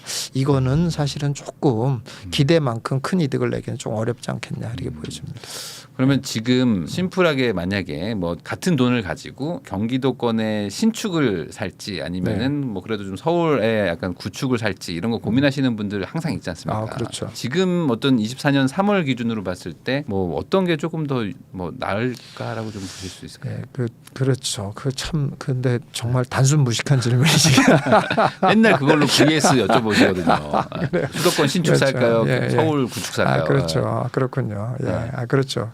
그게 가격이 비슷하죠. 또 굳이 그래도 하여간 단순 무식하게라도 하여간 어느 쪽에 하여간 뭐 진짜 뭐 올림픽 하던 것처럼 여기 한다 손 들어 달라 그러면은 전 수도권 신축. 신축 수요가 앞으로 좀 더 세질 거라고 좀 보시나요? 그럼요. 아무래도 그러니까 수요 자체가 좀 더 젊은층이 실제로 이제 주택을 구입하려고 하는 주수요층이기 때문에 그 사람들의 입맛에 맞는 것 쪽이 좀 더 낫다라고 보여집니다. 한번 신축 살아보신 분들은 이제 구축 못 들어가겠다 뭐 이런 얘기 많이 하시거든요. 그렇기도 하죠. 내려가기엔 정말 어렵죠. 그런 것들도 고려하면은 지역마다 다 다릅니다만 어찌됐든 간에 뭐 조건이 비슷하다고 하면 신축이 그래도 조금은 더 우세하다 이렇게 볼 수 있겠네요. 그러면 마지막으로 다주택자분들 이야기도 한번 해보고 싶은데 지금 이제 조금 있으면 또 종부세 나오거든요. 이제 5월 30일 되면은 이제 또 나오니까 이제 어떡하지 이런 분들도 있으실 것 같은데 다주택자들은 뭐 그냥 대기를 해야 되는 건가요? 좀 기다려야 될까 어떡할까요? 사실 이제 그것도 조금 이제 상황에 따라 좀 틀리기는 해요. 일단은 뭐 크게 두 가지로 상황이 나눠질 것 같거든요. 첫 번째 상황은 뭐냐면은 내가 어쨌든 다주택을 좀 정리를 해서 정리를 한다고 해도 그게 또 다주택자를 벗어나지는 못하잖아요. 못할 가능성이 높잖아요. 그럼 그걸 갖다 살 수 있는 대상은 제한적이잖아요. 좀 자금이 있다면 입주권밖에 없는 거잖아요. 그러니까는 입주권 정도를 살 수 있는 정도의 수준이 된다라고 하면은 정리를 해서 입주권을 쪽으로 옮겨가는 게 맞다라고 일단 보여지고요. 그게 이제 첫 번째 케이스가 되는 거고 두 번째 케이스 같은 경우는 그러기는 좀 어렵다. 사실은 뭐 입주권을 살 수 있는 정도의 자금도 안 되고 그렇다라고 한다라고 하면은 어차피 취득세 제한이 있는 상황에서는 팔아봐야 어디로 옮길 수 없는 상황이잖아요. 그런 경우로 하면 조금 보유를 어쩔 수 없이 이제 하는 쪽이 오히려 더 나을 수가 있죠. 그러면 결국에 이 다주택을 유지하시는 분들 입장에서는 이제 이 시장이 좀 유의미하게 좀 상승을 해서 그동안 어떤 손해도 좀 메꾸고 싶고 이러실 분들이 있을 것 같은데 당장 한 1, 2년 안에 뭐 약간의 좀 상승의 폭이 좀 꽤 높은 뭐 그럴 만한 요인이 있다고 보십니까? 아니면 그럴 확률이 뭐 높지는 않다고 보십니까? 그렇죠. 그런 확률이 그렇게 높지는 않고요. 또 완만한 상승을 계속 할 거다라고는 보여지고 뭐 다주택자라고 하더라도 뭐 강남에 다주택을 갖고 있는지 아니면 지방의 물론 뭐 아파트를 그렇죠. 다 갖고 있는지 이게 너무 다르잖아요. 상황이 너무 달라서 케이스가 너무 다를 것 같긴 한데 일단 하여간 뭐 큰 그냥 틀을 하나 정한다라고 하면은 기본적으로 자산 뭐 리밸런싱이라고 하잖아요. 리밸런싱 포트폴리오를 다시 구축하는 거 이런 거는 꼭 해볼 만한 타이밍이다 이렇게 보여집니다. 그래서 그런 것들을 좀 투자성 일단 다시 대세 상승이 와서 지방까지 저는 이제 대세 상승이 오는 데까지는 지금 뭐 공개적으로까지는 아니어도 이렇게 얘기를 하면 보통 한 5년 정도 보고 있는데 지방까지 분위기에 미치려면 한 8년 정도를 봐야 되니까 그동안에 그냥 계속 기다리는 것보다는 당연히 이제 포트폴리오를 다시 재편하는 게 좋잖아요. 이제 그런 면에서 다시 이제 팔고 좀 포트폴리오를 재편하는 게 좋겠다. 일단 이게 큰 틀이에요. 기본적으로는. 그런데 그게 포트폴리오를 재편할 수 없는 상황이거나 아니면 재편하는 게 아닌 것보다 내가 갖고 있는 게 그래도 다주택자로서 똘똘한 것들이다. 이렇다면 그냥 가지고 있어야 되겠지만 큰 틀은 일단 포트폴리오 좀 재편하는 쪽으로 생각하는 게 좋겠다. 그렇습니다. 그러면 방금 전에 말씀하셨던 그 대세 상승이 한 5년 뒤쯤을 예측한다는 어떤 뭐 이유가 갑자기 궁금한데.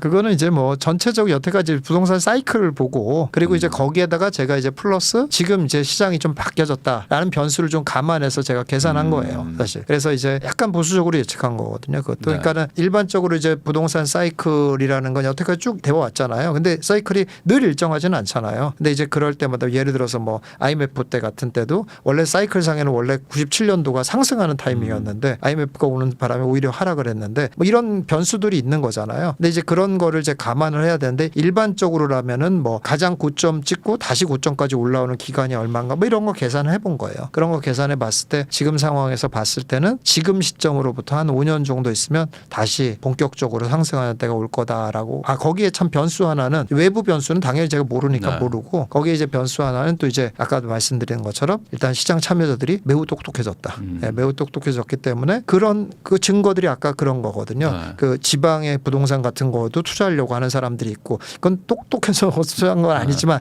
어쨌든 투자 심리가 살아 있는 거죠. 하여간 네, 그런 거고 지금 가격이 하락해가지고 올라가는 시점도 옛날에 비해서 훨씬 빠르거든요. 그러니까. 훨씬 네. 빠르고 상승폭도 훨씬 빨리 올라가는 거고 이런 상황이거든요. 그러니까 이런 것까지 감안해 봤을 때 대세 상승은 과거에 비해서는 조금 더 빨리 올 거다 이렇게 보여져요. 다만 이제 다른 거는 대세 상승의 그런 폭은 과거보다는 좀 작을 거다 이렇게 보여집니다. 그러니까는 투자 금액도 과거보다는 커지고 네. 예, 그리고 상승하는 폭도 과거보다는 조금 적고 이렇게 되지 않겠냐. 그러니까 이제 그게 다 똑똑해져서 벌어지는 일이에요. 예, 그렇게 될 거라고 보고 있습니다. 결국에 다주택자분들도 이제 어떤 이 앞으로 장기적인 어떤 전망을 봤을 때 궁극적으로는 똘똘한 한 채로 합쳐야 된다고 보시나요? 아니면은 지금은 조금 힘들어도 결국에 다시 한번 또 뭐 어떤 대상증장이 오면은 그때를 기대하고 좀 가지고 가는 게 나을 수도 있다고 보시나요?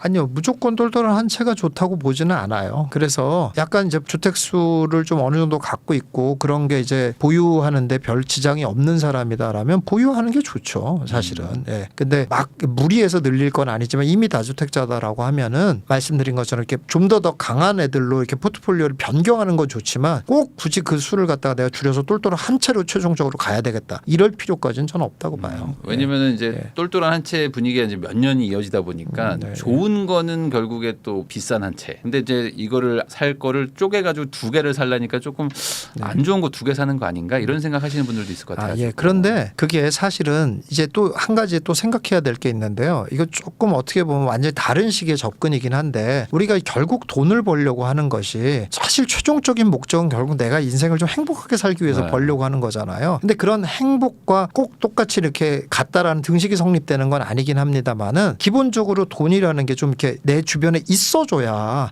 그래야 좀 행복하게 하고 쓸 수 있는 여력이 있어야 네. 좋은 거잖아요. 근데 똘똘한 한 채를 가지고 있으면 제가 똘똘한 한 채를 가지고 있는 사람들을 많이 만나고 많이 회원들이 많이 회원들이 우리 회원들이 있지만은 근데 그런 분들의 그런 삶을 이렇게 들여다보면 그게 썩 여유 있고 막 좋지가 네. 않다라는 거예요, 네. 사실은. 예. 그러니까 막 반포 아파트 맨날 올라간다고 막 행복할 것 같냐? 전혀 그렇지 않다라는 거예요. 그래서 저는 그것보다는 두 채, 세 채 정도를 가지고 있어가지고 이거를 움직이면서 일부는 사용하고 일부는 이렇게 되는 것이 사실 이 삶을 살아가는 거에서 훨씬 더 유리하고 좀 더 실질적인 행복을 누리기에 좀 더 적합하다 이렇게 보고 있거든요. 사실 그러니까 뭐든지 이건 다른 네. 개념의 접근이긴 한데 근데 그런 것까지도 좀 고려해 볼 필요가 있다고 생각해요. 너무 예. 뭐 하나에 다 올인하는 게 뭐 좋지 않을 수 있죠. 투자적으로 네, 봤을 네, 때는. 그러면 지금 2024년 이제 4월 이제 되는 이제 직전에 이제 촬영하고 있는데 결국에 올해 부동산을 좀 대응을 하려면 뭐가 가장 중요하다. 가장 중요한 요소 하나를 좀 꼽아 주신다면 뭐를 제일 중점적으로 생각해야 될까요?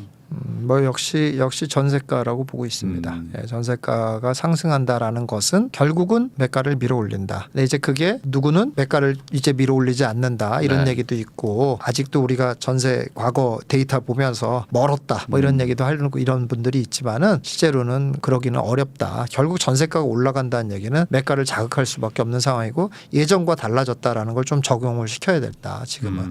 그래서 지금은 전세가가 올라가고 물량이 없다라는 거. 특히 또 물량이 없는 지역들 전세가가 계속 올라간다는 얘기는 수요가 몰리는 지역들 네. 이런 거잖아요. 그런 수요와 공급의 이런 불일치 같은 것들을 좀 잘 관심 있게 보셔야 된다 이렇게 보고 있습니다. 지금까지 이제 부동산 투자만 이제 26년을 하신 이제 김사부님을 모시고 올해 어떤 투자를 해야 될지 그리고 이제 생각보다 지금 분위기가 시장의 어떤 생각하시는 거랑 좀 다를 수도 있다는 거 이런 정보를 좀 드렸으니까 이런 얘기 잘 참고하셔가지고 본인들의 어떤 투자 선택을 하실 때 도움이 되셨으면 좋겠습니다. 다시 한번 귀한 시간 내주셔서 시청해 주셔서 나와주셔서 감사하다는 말씀 전하면서 저도 김사부님하고 인사드리도록 하겠습니다. 오늘 나와주셔서 감사드립니다. 네, 수고하셨습니다.